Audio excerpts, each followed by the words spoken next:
Alright, so the problems with Driving Empire. I'm not gonna yap, I'm just gonna get straight into it. So the first problem is the licensed cars. Now, I think Driving Empire's paraded itself now for a while as a licensed car game on Roblox. And to be honest, it's just gotten boring for the people who have been here since like the first licensed car brand, which was Pagani, which was cool.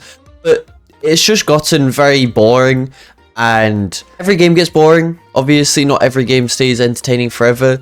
But Driving Empire's licensed cars, they don't do really much with them. It's just every week there's new licensed cars. If there's not BMW or Mercedes or something like that, kids complain. And it's just like, it's not that fun anymore, really, to get them.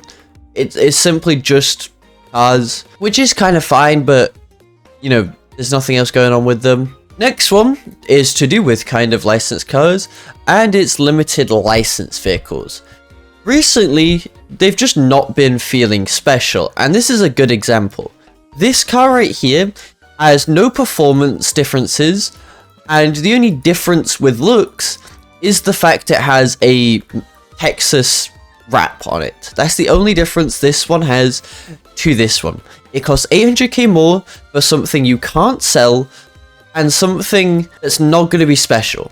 Every single week, or actually 2 weeks, they've been having licensed cars with a limited car being with that, at least, or a limited resale. Now, I know they have to obviously pay licenses back because they're not cheap, but it's the fact that they're just doing it every single 2 weeks.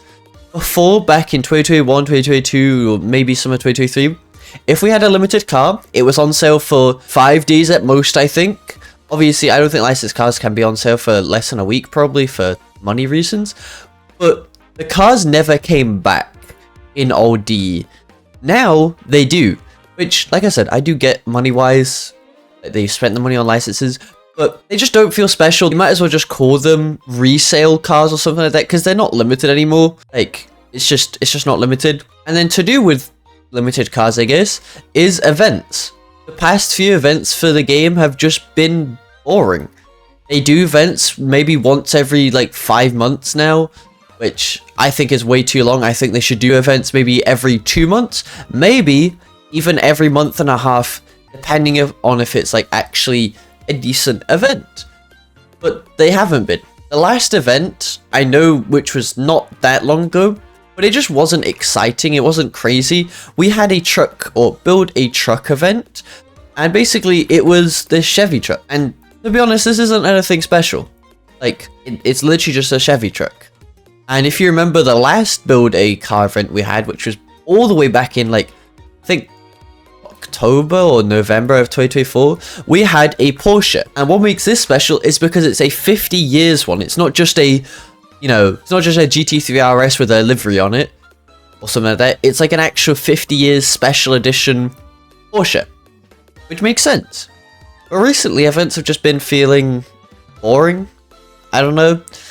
And then to do with events is simply features. There's nothing in the game to do with feature-wise.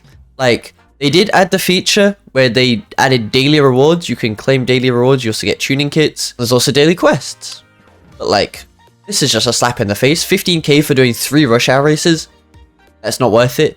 Multiplayer Sandy Shores race 15k. That's like decent-ish, I guess. But there's nothing else.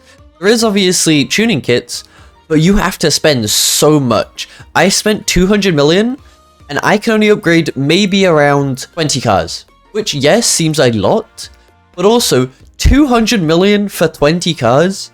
100 million is 10 cars. And then for one car, if you actually look at it, it's average around 10 million if you want to upgrade it fully. It's a lot of money just to say you want to upgrade your Pontiac Aztec or something like that. Like, to upgrade this fully, it could be 10 million. But there's just no other features in game other than that. Now, they are going to be adding a multiplayer global race matchmaking feature, but that's just to do with more grinding. That's not actually any gameplay stuff. That's literally just taking the races stuff here that you already have to grind to get money, and they're just adding it so you can do multiplayer races across servers. It's not anything different, obviously. Like, it's cool, don't get me wrong, because it'll help people grind, but like it just helps people grind. It doesn't actually improve the game or make it more exciting. It's literally just helping people grind. I don't really know what direction they're going with anymore on Driving Empire. They wanted to make a realistic game, then they made the chassis weird.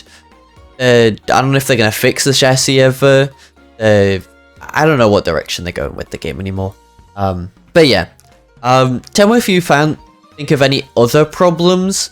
This is just the main ones that I have thought of, because there's just like, nothing. I know, like I said, every game gets boring, but this just feels especially like, just, I don't know. But yeah, I don't want to sound rude or ungrateful.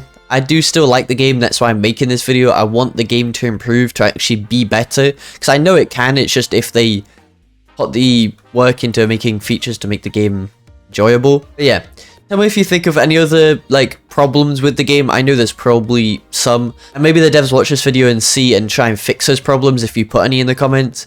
But yeah, I hope they fix some things and add things to make the game more enjoyable. But have a good day.